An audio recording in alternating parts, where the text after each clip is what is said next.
Everybody, thanks for stopping by Circle Circle Dot Dot. I'm going to be doing something a little bit different today. What I'm going to do for today is share some stuff that I developed a while ago to try to get better at understanding the animation principles, the 12 principles of animation. Specifically, get better at understanding how they affect the work that I mainly do in motion graphics. The reason I have all this stuff was at one point I was developing a course that I was going to try to use on Skillshare or something like that, but with everything weird going on right now and everybody sitting at home, it seems like a good time to just sort of put it out there and share some of it. You know, I was never going to actually finish this course. Let's be honest. It was a lot of demos to try to put together. So most of what I have today is the first chunk of that course, and I'm going to go through the principles as I see them, how I divide them up, and how I implement them in what I do in motion. Let's get started on that. So the first and foremost, like the 12 principles of animation, they started out as things that animators were using for a really long time, but not many people knew what they were, or how to define them until some of the original animators from Disney, some of the old men from Disney came around and named them and gave them definitions. And those animators that they released a book. It was called The Illusion of Life, and two of them were the main ones that did that, Frank Thomas and Ollie Johnson. So what they did was they actually looked at what they had been doing for a long time, and they defined the principles of animation as these 12 things: timing, spacing, easing in and out, arcs, anticipation, follow through, squash and stretch, staging, straight ahead or pose to pose, secondary action, exaggeration, solid drawing, and appeal. So those 12 things, people recognized that they were extremely useful if you folded them into the way you approached animation. Gave animation more believability. They seemed like they were rooted in some sort of reality. And now reality is a tricky thing when it comes to animation, but it made them at least seem more plausible. And most animators, as they go through their career, start sort of ignoring the formal definitions of these things, and they start sort of just becoming a subconscious thing that happens as you're animating a character. You're not consistently thinking, oh, did I squash and stretch him enough? Or did I work in enough appeal here or whatever? It just sort of starts happening. So that's all fine and good, but the problem is that most of this stuff is really heavily geared towards what I would consider narrative animation, things that have stories to tell. And of course, you could argue that everything is a story that we're telling, but there are times when it really makes more sense to divide things up into categories that an animator can look at and say, what category do I need to put the most weight in? And this is really crucial for things like commercial animation or motion graphics, where we're not necessarily always dealing with a character, but we want our animation to feel well thought out and plausible. So we can look at this group of principles and say, where can I put some weight to decide what the most important thing is? So I like to think of them in this way. This is how I divide things up in my mind. Some of them drop out of the way, and I don't really define them the same way. I look at things in three different buckets: temporal, spatial, and emotional. So temporal is like the when of things, spatial is the where of things, and emotional is just, I guess you could think of as the why. So temporal is going to be timing and spacing and easing in and out. Spatial is going to be arcing, anticipation, follow through, and variation, which was not on the 12 principles, but I'll talk about that in a little bit. Empathy, which wasn't on the 12 principles, and clarity. And neither was clarity. So what I've done with these last three, variation, empathy, and clarity, is I've sort of combined some of the principles from the 12 original ones and mashed them together and made sort of my own that make more sense to me. Because thinking about, and we'll talk about empathy in a little bit, but thinking about appeal, when Frank and Ollie defined appeal, it was basically the audience's ability to connect with a character. And to me, I think a better way to think about that is empathy, because I don't need to connect with and identify with that character all the time, but I need to be able to put myself in their place of thinking. I need to believe that they have emotions. Um, I might not connect with those emotions, but I need to believe that they're there if you're telling a story. And I think thinking of staging as clarity is a more important is a more well rounded way of looking at it. It's not just staging, but is the entire scene clear? Is my message coming across clear? And variation is something I'll talk about in a little bit. But so that's how I break them up. And in most cases, I find that I tend to focus left to right on this. I tend to put a lot of effort um, into things in making sure the timing is right before I worry about where they are on, if the arcs are right, and I worry about if the arcs are right way before I worry if there's variation. And usually, because I deal with commercial animation and motion graphics more often than not, empathy is not really something that I'm worried about. So clarity tends to get bumped up because in motion graphics we have a message to tell, and if we can't understand the message, then we're not doing our jobs. So that tends to be pretty important too. So let's focus first on temporal, and look at timing and spacing and easing in and out, because I think those should be the most heavily weighted things that we do in animation. And first we need to define what timing and spacing is. All right. So timing, at the core of it, is a it's the thing that I think dictates whether or not you have good animation or not. Um, it's been said that it's a very easy concept to explain, but a very difficult concept to master. Um, so really, if you want to see it as simply as it can be put, timing is how long an action takes to take place. So here in this little example, we have a blue circle moving left to right and then right to left.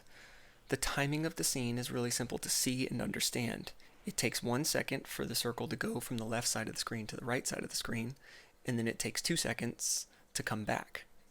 And there's a 1 second pause at each end. So the total loop of this thing is 1 second plus 1 second plus 2 seconds plus 1 second. So 5 seconds. It's a 5 second loop, really. That's the general timing of the scene. So that's really easy to understand. And timing is not really relative. It's how long the animation physically takes to play back in our space to us. So this animation would take 5 seconds to loop, regardless of if this were playing at 2 frames a second or 60 frames a second. The timing of the animation would have been intended to be a 5 second loop. Obviously, with software, things can go sideways, and your animation that you tried to do to play at one speed could play at another, but it was animated to play back with a 5 second loop. So as a definition, that's really it. The issue is that as a point of study, it gets super deep when you start looking into timing. Timing can be what gives your scene or your motion meaning. And what I mean by that is we've sort of dictated that this circle is just moving left to right, and it's not really moving left to right with any real intention. But because it's moving left to right faster than it's moving back the other way, the movement left to right feels more frantic. It feels a little bit more urgent. And then the move back the other way feels a little bit less important, a little bit lazier. We could exaggerate that even more and push that further. If this thing were zipping all over the place, its motion would feel way more frantic. And if we slowed it down even more, it would start to feel almost geriatric. We would start to infer things about this object based on how fast it was moving. So those are awfully specific terms to sort of apply to a circle moving across the screen, but it's kind of true if you think about it. When you're working in animation, some of the first choices that you make are going to be the timing of your scene.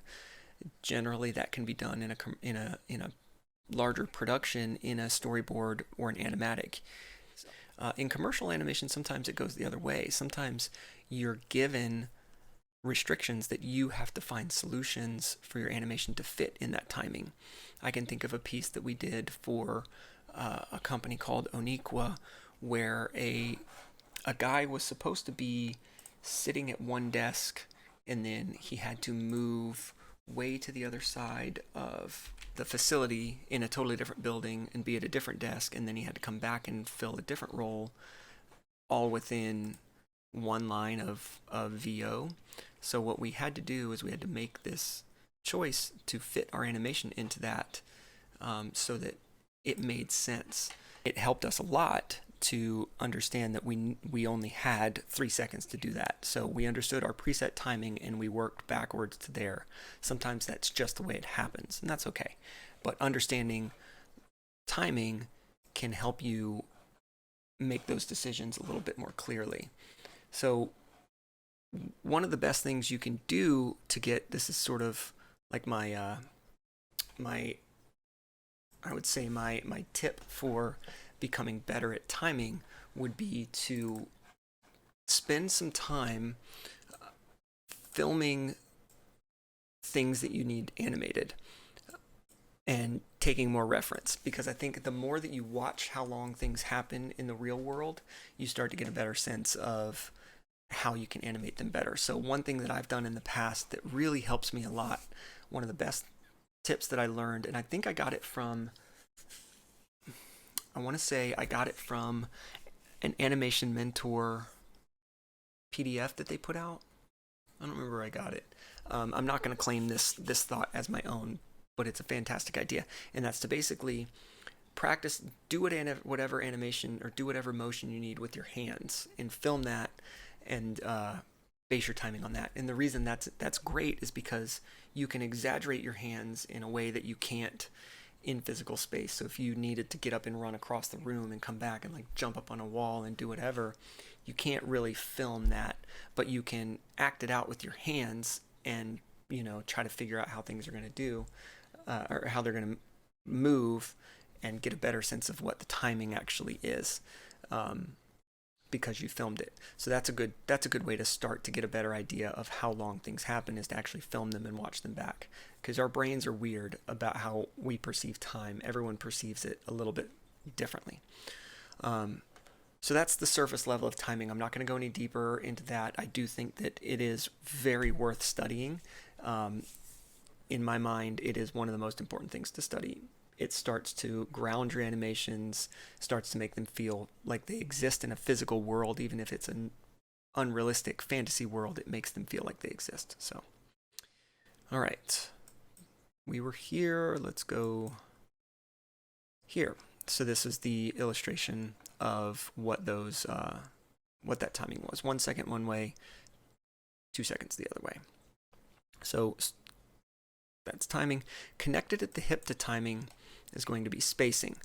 So spacing is the thing that gives our animation the apparent feeling of speed.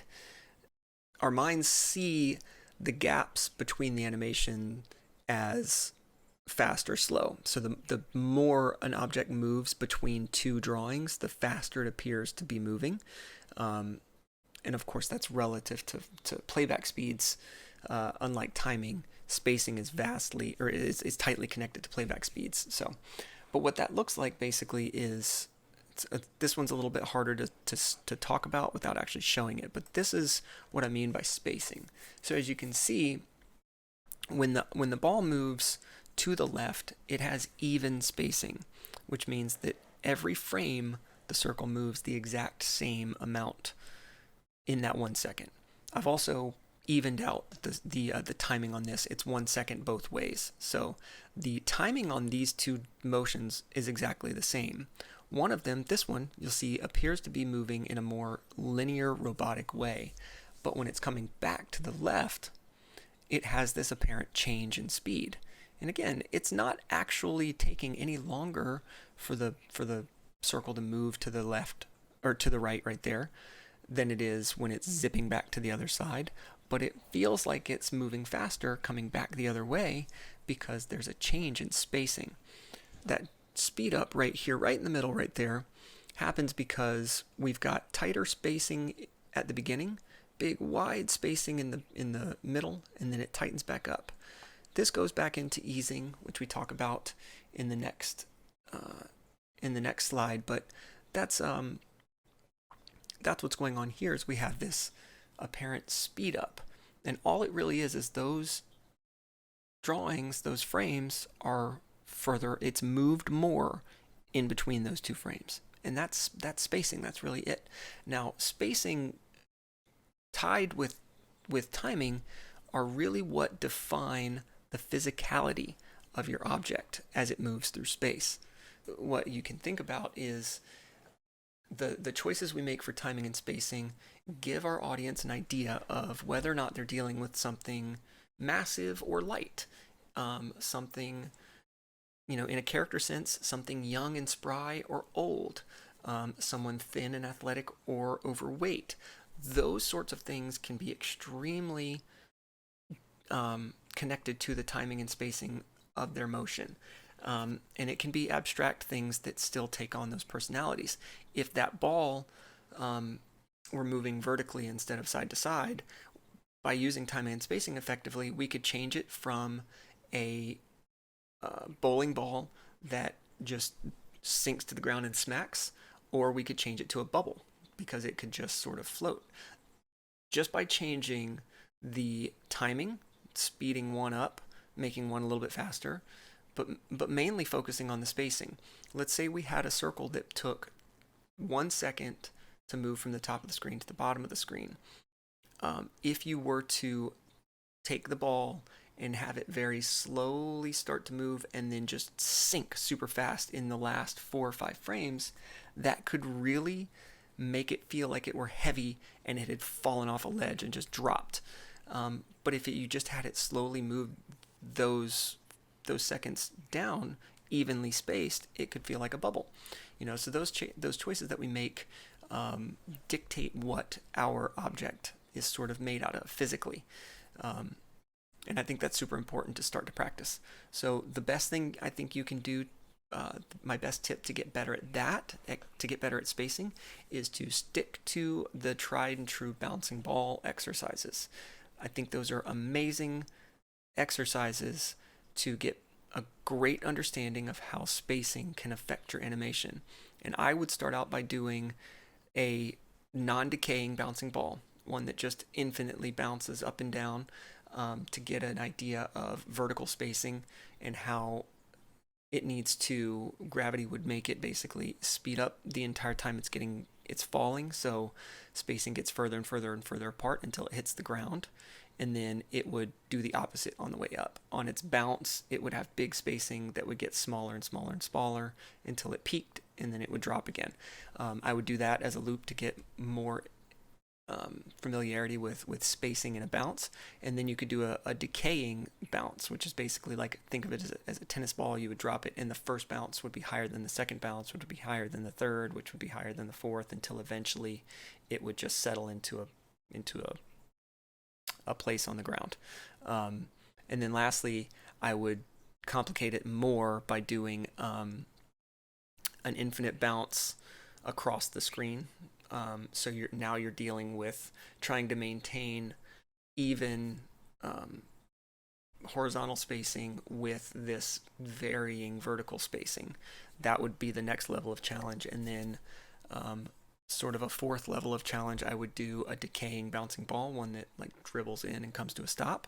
And then lastly, I would maybe do something weird like, if I remember correctly, one of the exercises I had to do in college was to draw a ball. This was actually in 3D, so it wasn't drawing. We had to create almost like an obstacle course for a ball that got thrown into the scene, and then we had these little it was like platforms and little paddles, and we could choose how the ball reacted to those paddles. So physics and like understanding the physics of weight and how they connect to timing and spacing are super important. So that's what gets you understanding those things, is developing your spacing along those bouncing ball sort of exercises. So that's the best tip I can give for that, to get better there. We're going to move on to easing. Easing is connected to spacing. All three of these are actually connected. Timing, easing, and spacing. They're all connected. And to me, these three are the foundation of the foundation. So I'll show you what easing is. It is basically what happens when you have varying spacing. If you look at the circle on the top, this never changes spacing. It's a linear animation. The ball just moves evenly spaced from left to right, right to left. The ball underneath it, or the circle underneath it, it's going in three different eases. We have this one is easy ease in After Effects is what it's called, but it's basically an ease in and an ease out. So it's speeding up and slowing down at the beginning and end. Ease in, which is this one, is easing into its second keyframe. Excuse me.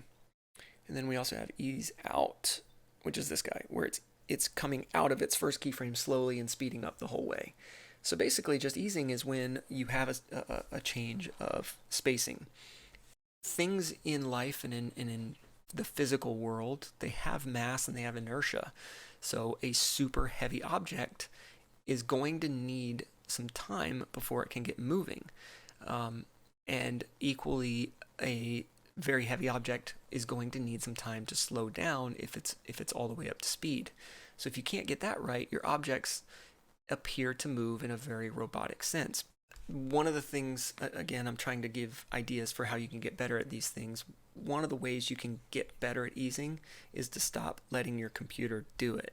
If you're animating on a computer, we have a great thing at our disposal with the computer, which is that we have a lot of tools that will fill in the gaps for us. And I'm going to talk about that more next time when I talk about arcs and what can happen when interpolation goes wrong on you. But it's super important to get in and understand how your interpolation is speeding up or slowing down. I see a lot of people when they're learning to animate, especially in After Effects and in motion graphics, is they'll select a keyframe and they'll just F9 everything. Even if it's like, you'll have something that's meant to continue moving and they don't understand the separation between spatial interpolation and temporal interpolation, and they'll have that keyframe that's supposed to be in the middle, and all they're trying to do with that keyframe is define like a bump or a rise or something. And what they'll do is they'll get that middle keyframe.